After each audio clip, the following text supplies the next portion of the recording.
হে অমৃতের অংশজাত, হে মনুষ্য জাতি, হে ভগবানের দুর্লভ সৃষ্টি,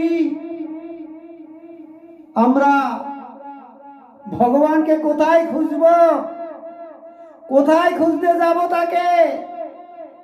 তাই ভগবান যোগেশ্বর শ্রীমদ্ ভগবদ গীতায় অষ্টাদশ অধ্যায় 61তম শ্লোকে তিনি বলেছেন, ঈশ্বর সর্বভূতানাং হৃদ্দি দেশে অর্জুন তিষ্ঠতি ভ্রমায়ান সর্বভূতানি যন্ত্রারূঢ়ানি মায়ায়া।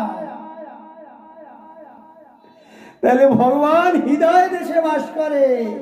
মন্দির মসজিদ গির্জা কত জায়গায় খুঁজছি আমরা ঈশ্বরকে, কিন্তু তিনি এত কাছে থেকেও আমরা তাকে প্রাপ্ত হচ্ছি না কেন?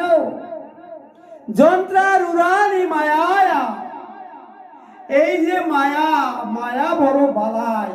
এই মায়া থেকে আস্তে আস্তে যদি আমরা এগোতে পারি, তাহলে আমরা রন্ধে রন্ধে উপলব্ধি করতে পারি যে ভগবান আমাদের হৃদয় দেশে আছে।